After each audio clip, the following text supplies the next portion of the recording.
अब अपना करो आप। रामपुर के सिलईवाड़ा गांव में इस वक्त मैं मौजूद हूं, जहां पर 27 फरवरी को एक बड़ी घटना हुई। लाठीचार्ज और उसके बाद फायरिंग और उसमें एक 10वीं के छात्र की मौत हो गई और उसके बाद से पूरे बहुजन समाज में एक आक्रोश की स्थिति है।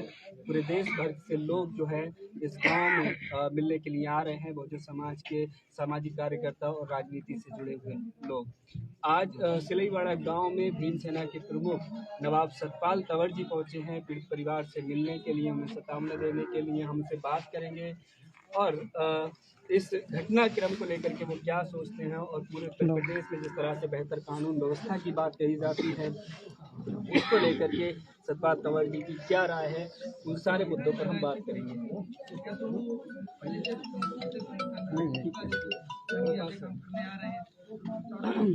सतपाल तंवर जी क्या कहना चाहेंगे, ये जो घटना हुई है रामपुर में, कहा जाता है पुलिस सुरक्षा के लिए होती है, लेकिन जैसा परिजनों का आरोप है पुलिस के द्वारा गोली चलाई और उसमें छात्र की मौत हो गई। आज स्पष्ट तौर पे दिखाई दे गया है कि जो बात यहाँ के मुख्यमंत्री कहते थे योगी आदित्यनाथ, वो गोली चलाने की राजनीति कर रहे हैं, साफ तौर पे दिखाई दे रहा है। एक तो ये लोगों को बदमाशों का टैग लगा करके मारते हैं, एनकाउंटर के नाम पर मारते हैं, वो एक अलग बात है। लेकिन यहाँ पर एक बेकसूर दलित छात्र मारा गया है, पुलिस की गोली से मारा गया है। आप अंदाजा लगा सकते हैं कि उत्तर प्रदेश के अंदर पूरे तरह से ठाकुरवाद चल रहा है, गोली का राज चल रहा है, गोली और लाठी की सरकार है और ठाकुरवाद ये लोग पूरे उत्तर प्रदेश में लाना चाह रहे हैं। एक नाबालिग दलित छात्र की पुलिस की गोली से हत्या हो जाना कोई अचानक से हुआ वाकया नहीं है। यहाँ चश्मदीद ये बताते हैं कि एसडीएम ने बोला कि गोली मार दो। मैं बड़ा सवाल उठाता हूँ देश की राजनीति के सामने, राजनेताओं के सामने, संसद के सामने, माननीय सुप्रीम कोर्ट के सामने, एसडीएम को इतनी पावर कहां से आ गई कि वो सीधा ये कह दे कि गोली मार दो। जब तक ऊपर से फोन ना आए तब तक उत्तर प्रदेश में कोई भी एसडीएम या डीएम इस तरह का निर्णय नहीं ले सकता। लखनऊ से फोन आया है, दलित है, ऊपर सूचना भेजी गई है, दलित है, अपना बोर्ड लगा रहे हैं अंबेडकर पार्क का और यहाँ पर मूर्ति लगाने की जबरदस्ती कर रहे हैं। क्या करें? तब ऊपर से फोन आया है कि गोली मार दो। फिर एसडीएम ने भी यही बोला है कि गोली मार दो। फोन कब्जे में ले लिया, पुलिस ने ये नहीं बताया है कि फोन में क्या निकला। आखिर उस एसडीएम के पास में किसका फोन आया था?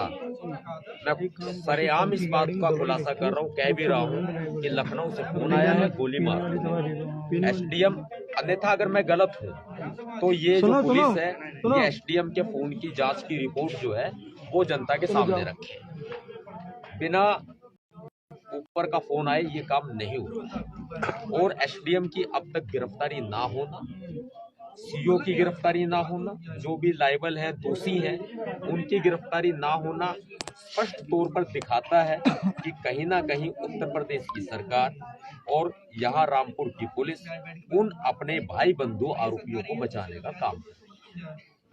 मनीषा वाल्मीकि हाथरस कांड में भी यही सामने आया था कि ADG law and order Prashant Kumar ने ये बोला था, एक बेशरम वाहियात बयान दिया था कि हमारी बेटियों की कोई इज्जत नहीं है। ऐसे उन्होंने ये कहा था कि लड़की के प्राइवेट पार्ट में कोई भी स्पर्म नहीं मिला।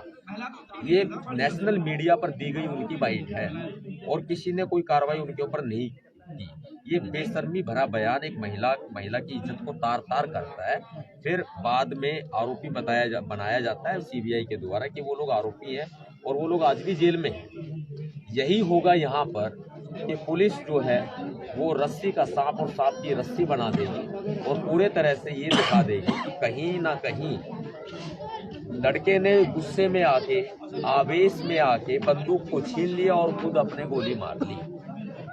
सबसे बड़ी बात है कि पैरों में एक लड़के की गोली लगी है, दोनों पैरों में। एक पैर की गोली निकाली नहीं गई है, एक पैर की गोली आर पार हो गई और वो चश्मदीद गवाह है, उसकी जान को भी खतरा है क्योंकि मामला राजनीति से जुड़ा हुआ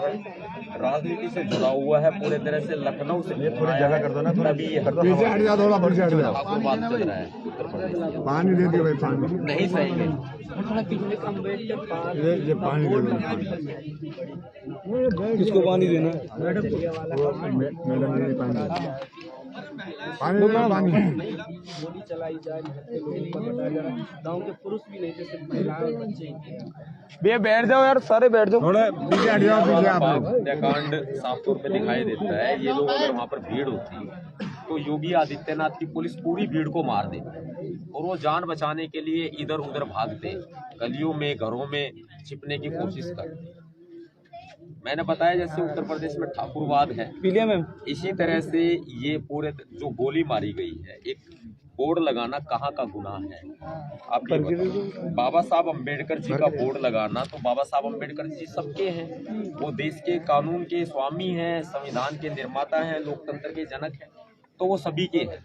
मान्यवर साहब काशीराम जी ने कहा है जो जमीन सरकारी है वो जमीन हमारी है। अगर पुलिस और प्रशासन ये कहते हैं कि सरकारी जमीन में ये काम किया जा रहा है, क्यों भैया? सरकार कौन होती है जमीन की मालिक? ये जनता की तो जमीन है जिस पर सरकार ने कब्जा कर लिया। जो जमीन सरकारी है वो जमीन हमारी है।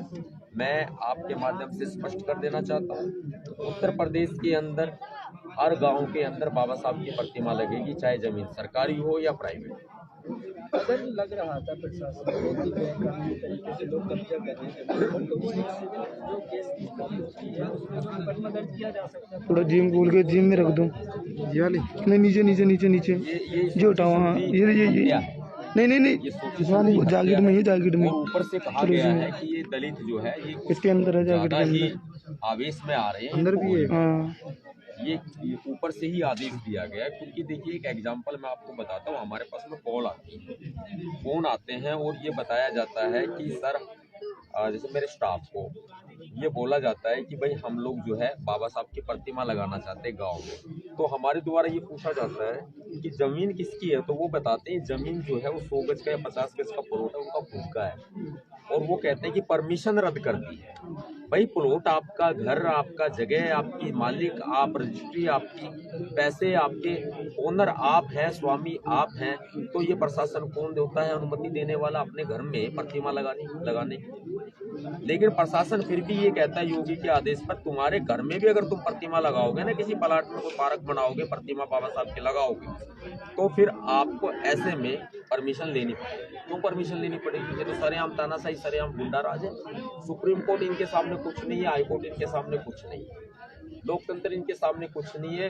लोकतंत्र का गला घोट दिया गया है योगी आदित्यनाथ जी के द्वारा, और ये सोची समझी हत्या है, ये अचानक से हुआ कोई गोली कांड नहीं। कहते हैं उत्तर प्रदेश में बेहतर कानून व्यवस्था, इस दिन जो है यहाँ पर मौजूद था, जल्दबाजी में जबरन प्रशासन के द्वारा बॉडी का गिरफ्तार कराया गया और ये परिवार को भरोसा दिलाया गया कि जो भी आरोपी हैं उनके खिलाफ जल्दी कार्रवाई होगी। SDM तहसीलदार का नाम आ रहा है इसमें, उनको उनकी गिरफ्तारी तो छोड़िए, उनको अभी तक सस्पेंड भी नहीं किया गया। तो क्या पूरा जो सरकार है, पूरा सिस्टम जो है उनको बचाने की कोशिश, पूरा सिस्टम रामपुर से लेके लखनऊ तक उनको बचाने की योजना चल रही है और उनको बचाया जा रहा है, और डेफिनेटली उनको बचा भी लिया जाएगा।